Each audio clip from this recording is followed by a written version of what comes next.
I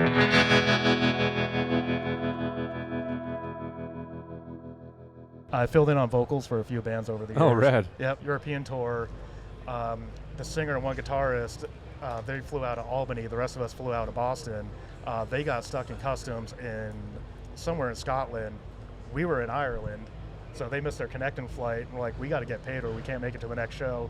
So we had another guy in another band filled in on second guitar, and I was the only guy that knew any of the lyrics. I was like, all right, I'll jump in. And I got all these really pissed off Irish people because they knew that I was not the singer of this band. Oh, man. What was the band? The Acacia Strain.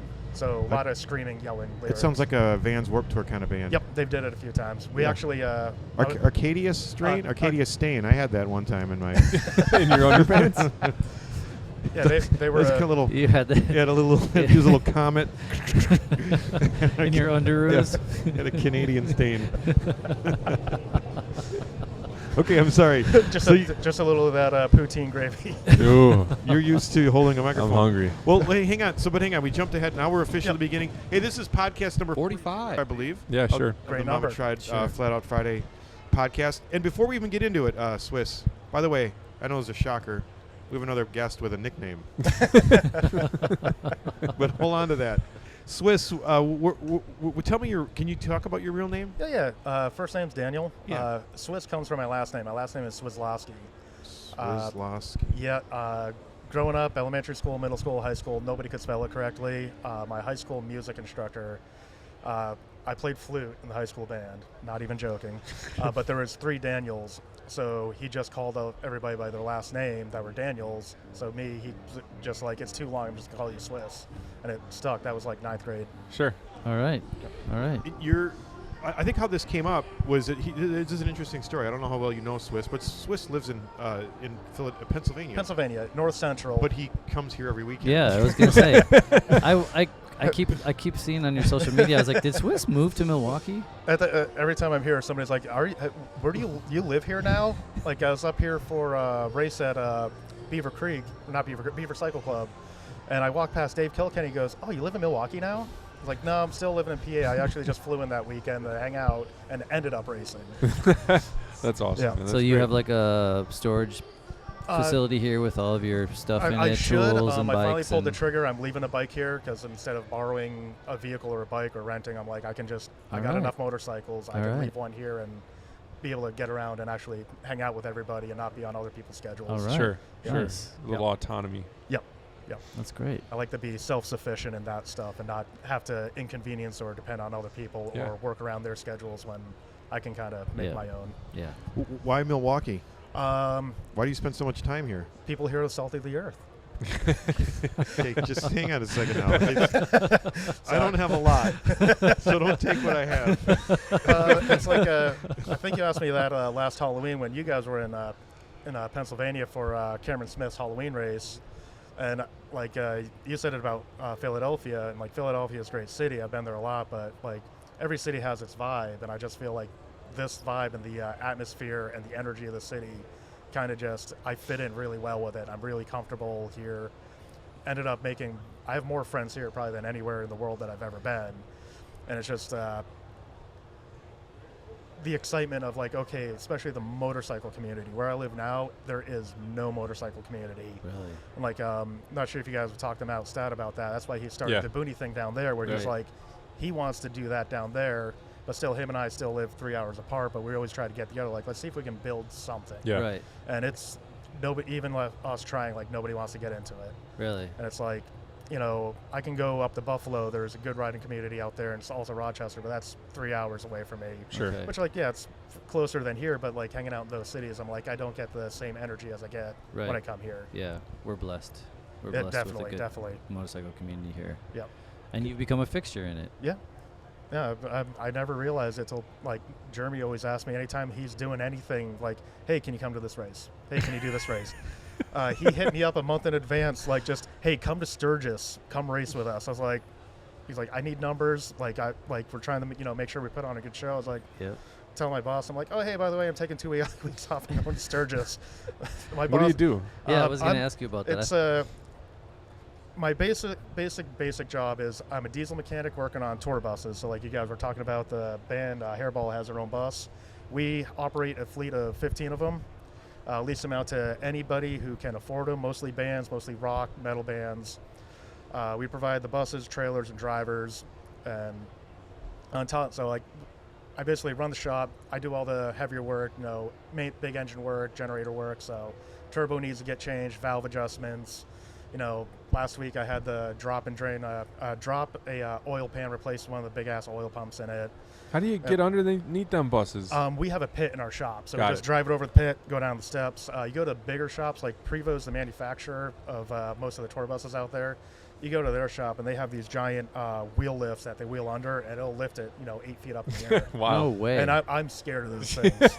Fuck. They're just under there. Like, I got this 35,000-pound bus just standing over me. Oh, boy. I'm like, something goes wrong. That thing's going down real quick. It's not just one lift. It's got to be multiples, it's right? 4. Yeah. Yeah, each one's rated, like, it's more than enough weight. I think each one, the smallest ones they make for those are, like, rated for, like, 25,000 pounds. Wow. So it's plenty of, The hydraulic support. or air, like a screw? Pneumatic. Yeah, and then they got these huge-ass, like, I think they're, like, 1-inch plate locks that lock them in on the big metal bars, and then they drop them on those. So it's basically turning them into really big jack stands. Yeah, sure. Yeah. But then on top of that, I'm also a driver trainer and a driver supervisor. And I'm on call 24 hours a day, 7 days a week. Jesus, so how do you walk for 2 weeks? That's why I got 2 phones. So this is the evil work phone. This is the one that people I actually want to talk to call.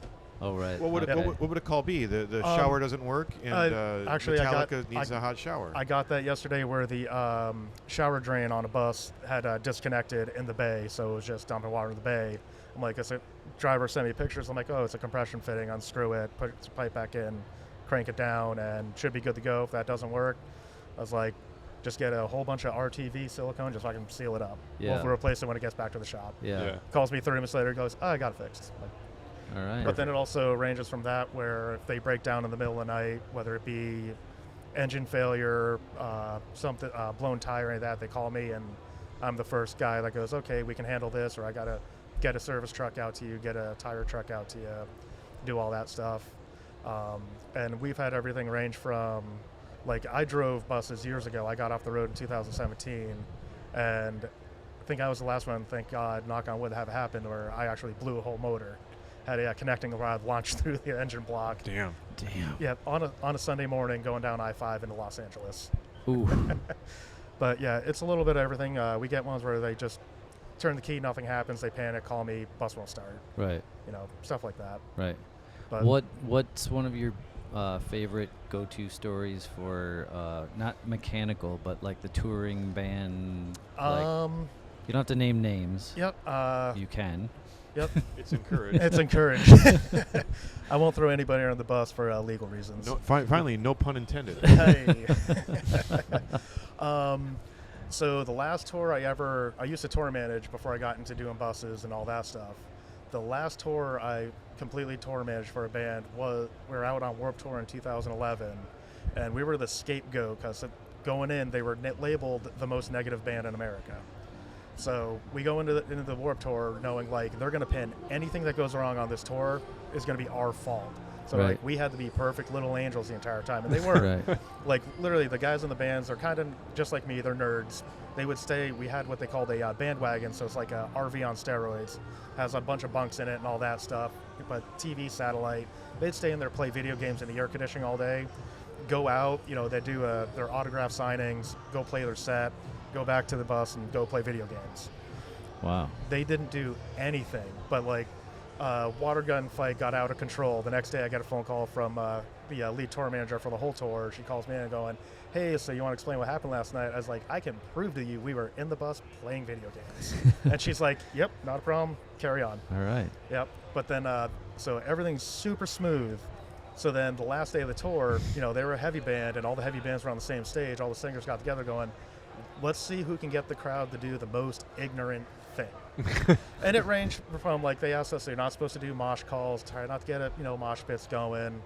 So, some bands did that. Some bands were like, let's go for a bigger and bigger circle pit. My guys get up there, and they're the last band on the stage. Basically, bypassed all that and said, let's see how high we can get these porta potties in the air. And next thing you know, there's these porta potties just getting launched in the air. And I'm just like waiting for my phone to ring. And not even anybody from the tour, like before their set even ended, I'm getting a call from their manager. What the fuck is going on? I get a call from Kevin Lyman. They are fucking pissed off at you guys. What the fuck did you do? You guys just got banned from the tour. And I'm like, I didn't. I'm not in the band. I'm like, let me go find everything. He's like, you got to get him off stage and you're bringing him to Kevin right now. So I had to bring him in, the singer, and with Kevin Lyman, who's the guy who created Warped Tour and all that, super nice, humble guy. He's just sitting there like the worst disappointed dad speech, like, man, you guys did great all tour and you just had to throw it all away on the last day. Can't believe like this happened. And the singer's like, I really didn't think that anybody would do anything. And you just had, well, you got like 3,000 people in front of you and you have a microphone and they're listening to you. What did you think was going to happen? He's like, well, we had to call a hazmat crew to come clean it up because it was human waste. We had to forfeit our last week of guarantees. So every, like the festival tours, you get paid once a week. They cut you a check, send you on your way.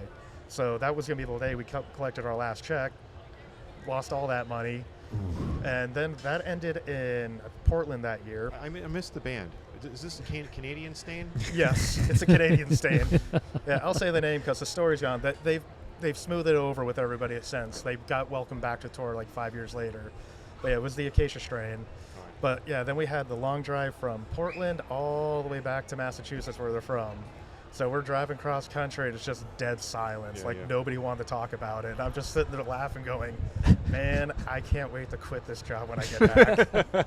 And I went back, sat down with the tour manager, their manager, and he already knew, like, I'd gotten offers from, doing more driving gigs. And I was like, I got a full-time bus driving gig offer.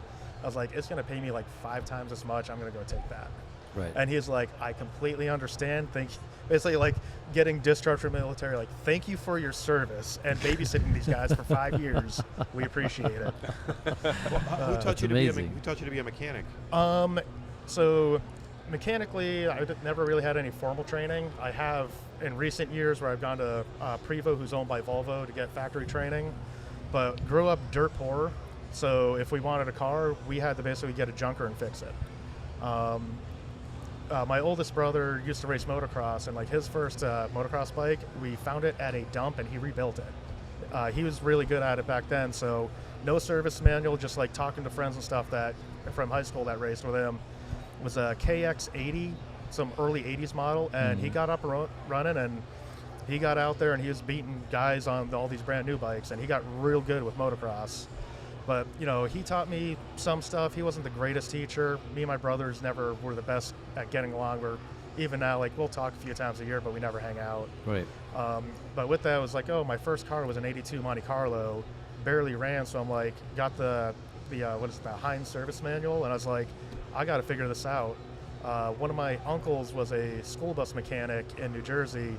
He just shipped me like a small toolkit to get me started. He's like, anything I can help you with, let me know. He's like, but parts are on your own. So, that's when I learned, like, how to pick parts from junkyards. Yeah. Just with the service manuals, just, okay, like, how do I fix this? Not fully understanding, like, what do I do with this torque wrench? Right. And from that, just slowly kept learning. Luckily, I grew up when you still had shop classes in school. And my school had a really good small engine class. So I took that and learned a lot about, how internal combustion engines work and basic mechanics, how to properly use a torque wrench, what it actually, all the little numbers mean on it. And then just over the years, just kept learning, and like every vehicle I've owned, I bought the service manual for, so I can, know how to properly fix it. And then, late 90s, early 2000s with the internet opened up a whole new world of like, there's other people out there that are sharing this information, like, I'm having this problem, how do I fix it? This guy had it, and this is what he did. Look, I did what he did to my vehicle, it fixed it. Right. And then just over the years, just kept learning more and more and more. Then, so you're a smart dude. Yeah. I'm not gonna like. You went to college? Yep. Went to college. Nothing special. I got associates in liberal arts with a minor in science. Okay. Went back. Got not a certified welder, but the community college I went to did a welding certificate program, so I took that. So I learned. At the time, I knew like some like basic MIG and stick, but they got in the depths of like learning some of the metallurgy, how different metals interact with each other, and all the way up through like, okay, you're gonna do like welding certification tests. We're gonna teach you how you can pass them. So learned all that with the stick. Then I went to the advanced classes to learn deeper into MIG and how you can use all the different gases and different ranges of fillers with that, and then got into the TIG. I can't TIG weld You're anymore. speaking Warren's language. Yeah, I can't TIG weld to save my life right now. I'd have to sit down for a few days and like, I wouldn't say teach myself, but practice and actually get back to it to be able to lay a nice bead. And that actually helped me a lot. I ended up getting a job. Like back then I was in a band called Below the Rise. One of the guitarists, his father owned a trailer shop called Specialized Trailers. And at the same time I started, getting small gigs working for bands, getting out on the road. So it's like, I need a job that I can kind of come and go with, so I can go home, still make money to pay my bills and go back on tour. And he knew I could weld, so he was like, well, if you want to come work in the trailer shop, build trailers when you're home, then he's like, if you give me a few days notice when you got to leave, just so I can make sure that we're not overworking ourselves. In these bands, you were always the singer? Nope. The bands I was officially in, mostly was a bass player. The first band I was ever in, I was a guitarist, but that was a horrible punk band. Only played parties, and we were called the F-Bomb. Yep. That's a very local band name. Yep. Local number one. Why not move to Milwaukee? What keeps you in PA? So in PA, with the company I work for, I'm also, through the years, I became one of the owners. And so I own a bus, which means I owe a lot of money on the bus, which means I got to figure out how I can do what I can to either remain a part of the company or let enough time pass where I can pay down the bus loan enough, because the pandemic really screwed a lot of the bus companies over. So, we ended up paying interest only through the pandemic. So like, my loan kept getting longer and longer and longer. Yeah. Yep. So it's just being able to pay that down enough so I can sell it, pay that off, and just have a little money to be able to. What's that bus doing the first week of August? First week during Sturgis. Oh God. I can tell you in just a second. I'll pay just the interest Does the on that AC? thing for Yeah, the does week. the AC work? Yeah, I'll pay the interest only. Well, to lease the bus, it's averages of right now for that one $550 a day to just have it. Mm-hmm. Plus, you got to pay the driver, fuel. So give me, just so you just Wow. round it up. What do you want? Our T-shirt line's got a few people in line, so it doesn't matter. Go ahead, throw another log on the fire, Swiss. Hey man. Well, I think Scott probably remembers, but it was the Flat Out Friday Mama Tried 21, that December one. I drove my bus out here. Yeah, that's and right. I had it parked on the side of the Pfizer Forum. Yeah. I was like, it's a tour bus. They won't notice it parked here. Tour buses park here all the time. And no one said anything. I think the entire weekend because we parked it over by the A-Loft. The rest of the time, I got one ticket for $35. I'm like, that's cheaper than a permit. I'm cool with that. Right. Fucking A. Yeah. Amazing. Because normally a tour bus has to get a permit. Yes. Yeah. Are you still looking up the price? It's okay. Oh, no, I know the price. He asked me what it was doing. It's actually booked with a band called Gogol Bordello. Oh, that's a big name. Yeah. I used to do their holiday runs every year. They do like a Christmas to New Year's run. Those guys are great, but they pack because for that run they only use one bus. Usually they use two, so they have like 12 people in the band. I was gonna say there's like a lot of people in that band. They're Yeah. like a punk folk. Yep. Like are they they're like Romanian are they or from Hungarian Germany? or They're from Eastern Europe. Mostly Eastern Europe, but they have members from all over the world. Right. One of the times I drove them, they had, I think, one of their percussionists was from Ethiopia, and this was probably 2007 or 8. They still handwrite their passports, and trying to get him through we went into Canada, and the border's looking at it going, this is handwritten, this isn't real. And I'm like, well, I'm just a driver. The tour manager can handle this. Man, oh man. So you own a bus That's company. That's why you can't leave PA. Okay, well, Yep. I'm sorry. Yeah, it's like my boss is great, where he knows that I am looking to not stay there. He knows I'm not the happiest there, which is why he's cool with like every chance I can. If we're busy, I'm home, pulling my weight. That's why I was out here last weekend for the Death Fest. Drove home Sunday, worked for 2 days, and Tuesday night after work, drove back out here. All right. Was gonna fly. Damn, we made orders for coffee? Missed out. What is it? Chocolate choo choo. It's a group Just coffee. Just a coffee. Is there an opportunity for you? I'm not looking for a job, but maybe there's a Milwaukee franchise for this tour bus company. I mean, there is. Morgan Pillar keeps bugging me because she also wants me to work with her at All City Towing, doing stuff for them. But I was like, well, it's like hard. It's always hard to explain, like being an owner, but it's like everything I do with the company, some of the stuff I can do, satellite, kind of work from home. But I was like, but then there's, until we can find somebody to actually like do the mechanical stuff I do in the shop, it's like, in our area, it's hard to find somebody that wants that job. Right. Like we're in an area, it's coal mountains of PA where people still don't want to go back to work. Right. Everybody's hiring, nobody wants to work. Right. Yeah. But like Morgan's always like, oh, there's this shop for lease down the road from me. You could definitely fit like 2-3 buses inside the shop. And she's like, and I'm like, oh yeah, I was like, yeah, that, like, well, more importantly, it's like, I'd want to find a place to live first. She's like, oh, because I live in a double wide, and I'm not ashamed to say that. So trailer park jokes are right up my alley. Yeah. And she's like, there's a trailer park like a block from it. I'm like, oh God.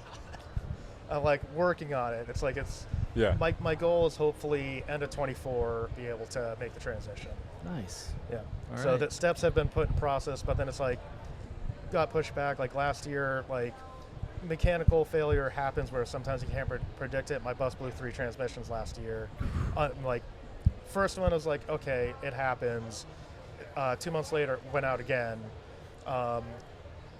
Like long story short, I kind of got screwed by the company that replaced it originally and just had to pull the trigger on buying another new one, just Damn like it. from a reman company. I was like, I'm just going to pay the money, have the peace of mind, have our local commercial transmission shop do it, have the warranty through them, and they also provide nationwide towing with it. So I'm like, that's the better deal. Yeah, absolutely. Than the Bill Bob shop that did it in Texas. Right. One thing we've never talked about yet, Yes. Swiss, you're a motorcycle person. Absolutely. Well, how do I know you're a motorcycle person? Motorcycle person because I race motorcycles with Flat Out Friday. Okay. I ride and crash motorcycles at Flat Out Friday. That's not your first motorcycle experience. No. I actually got my motorcycle endorsement in 1997. My first bike was a 1982 Kawasaki LTD 440. Complete jalopy. That's where I learned about points ignitions, which Yeah. I do not like, but Oh, I love them. it's a love-hate relationship. Sure. Like I learned the matchbook trick for how to gap them and all that. Yeah. Thing would not go over 50 miles an hour. So it's just like, luckily, took my test on it in the rain, passed. And that day I was like, luckily we could take back roads to high school. So I was like, cool kid in the rain, rode my shitty little Kawasaki to high school.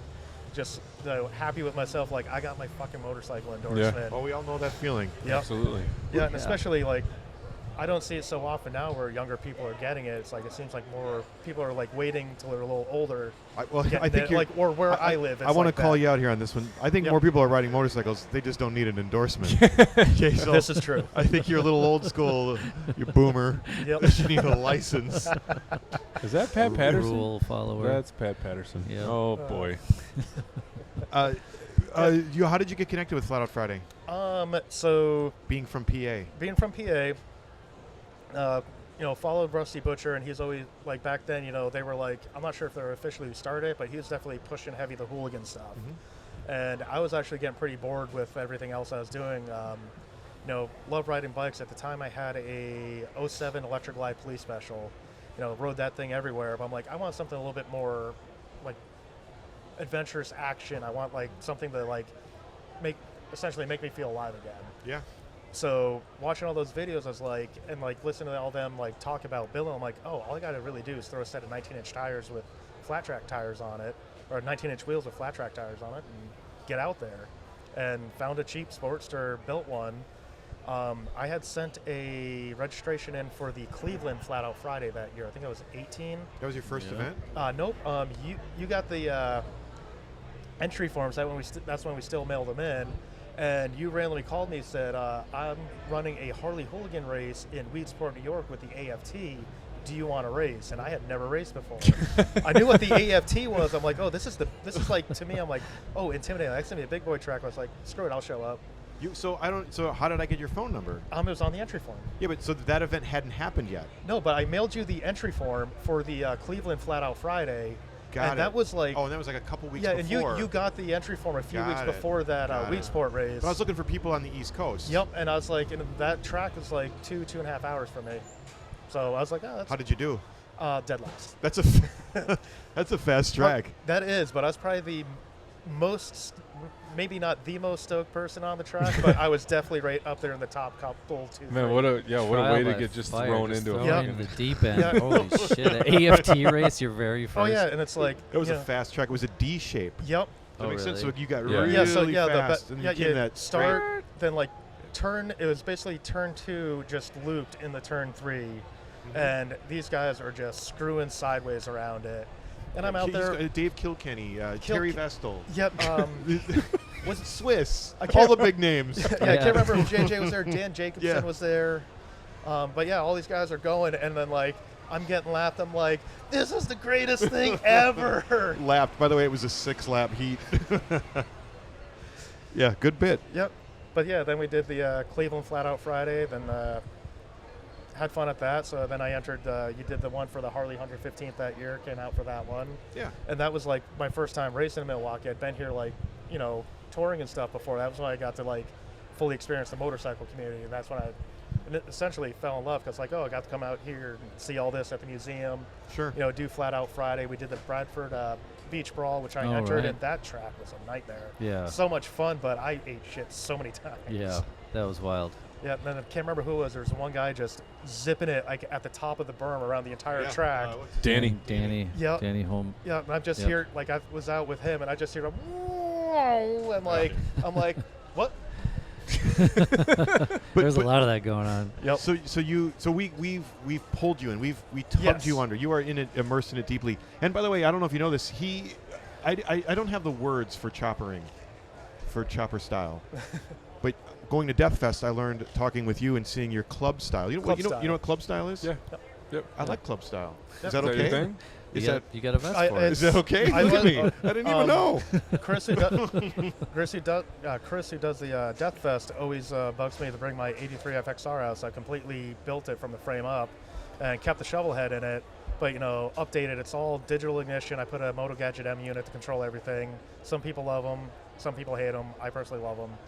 But then the big West Coast T-bars Yeah. on them. Everything Fairing, like small fairing. no fairing, but integrated turn signals in the headlight and tail light. And it just looks like an old school club bike. Sure. Yeah. And I didn't even know they had a class for it, but yeah, they're like, I was talking to some guy. Jeremy pulled me aside, goes, "Oh, this guy wants to talk to you about your bike." And then they start yelling at me that I won an award and won best club style. I'm like, oh, that's a class All here. right. Yeah, and then All right. it's actually here. Rob Lund, the guy does the Crazy Gentleman podcast. I loaned it to him for the weekend, so he's putting around on it. Oh, Yeah, rad. yeah. Nice. Rad. Nice. Well, real quick, we got to wrap up. Yep, So I'm yep. sorry, we didn't Oh, it's all good. we've only scratched the surface. Hey, it's all good. But what's next? What's next? This is with this whether Like it's to- this. How about this evening? This evening, Boonie Bike Racing Okay. out at the Bud Pavilion Okay. at whatever time. I was told to pay attention to social media to Yeah, I find gotta out get what on time. that. I gotta go there now Yep. and check that out. Yep. Okay. Warren just keeps telling me relax, but do you feel the pressure? No. There's a lot of pressure. No, you can tell me be there between 5 and 7. I'll be there between 5 and 7. You say don't show up. We're just gonna hang out and do nothing. I'll go hang out and do nothing. Okay. So yep. Yeah, and then yeah. Look at him. He just clammed up. He's all. Yeah. I know. Last night I said, "What time is that Boonie Bike race?" He's like, I "I don't know. What time does a Boonie Bike race typically start?" Yeah. You're like a lot of questions, Scott. A lot of questions. I'm growing. There's peaks of happiness. Yeah, I like the laissez-faire, Jeremy. I do too. I do Well, too. so what's next? Boonie Bike race today. Today, Boonie Bike Racing. Tomorrow, 2 p.m. here at the museum. Look at this guy. Let's see. Saturday. I'm out of a job. Yeah, Saturday we at War Run 7 down at Ukes Harley Davidson, Yep. Yeah. presented by Stout Boonie, which unfortunately Matt, he is flying in he's landing at 5 a.m. and I think he's trying to fly back out that night. He's just so busy at work. But he's like, he called me yesterday. He's like, I can't make the drive out there. He's like, I got to fly in. Oh man, Yep. So he's That's literally awesome. him and Katie are flying out for the day. that's And cool. then Sunday we got Boonie Bike Racing back here at the museum at 2 p.m. And then, yeah, after that is, You wherever. drive home. Yeah, I drive home on Monday. Staying all day Sunday, so I actually try and get a full night's rest and then drive 771 miles Okay. back to my house. And just real quick. and then so we'll see you next weekend for Jeremy's ride up to Calumet. Unfortunately, I signed up for that, but You did? yeah, I did. did. But You did. But then I love you, Swiss. out of PA, there's the Mini Bike Association on the 21st. We're doing a night race, and I was like, oh crap! I thought it was a different weekend, but then I'm looking at that's the same weekend, and I've been working with them and trying to help them, grow at doing their stuff. So I'm kind of, unfortunately, a little bit more committed to that. Man, you guys get me this weekend, but you also it get. is what it is. I'll be back. I'll Yeah. back. It's okay. We don't keep Yeah. permanent Yeah. records. But Yeah. I will be back the following weekend of the 29th for there's a John and Sarah Żuski's charity Yes, ride. yes. So I'm Okay. back for that. All right, cool. And also River West 24. Yes, I appreciate wow. Yes. Wow. So I'll be Going hanging deep. out. Going deep. I'll be hanging out all weekend, that weekend, All right, everywhere. All right. it. You have all of your Milwaukee patches. My riding vest, I do have the Milwaukee flag patch on it Okay, now. I appreciate that. All right. Swiss, we're clapping it up for you. Yeah, man. All Good right. job. For Swiss. Thanks, Good job. Thank you. Nice chat. Really Appreciate great you guys to see you, man. having me, and thank you guys for always making me feel welcome out here.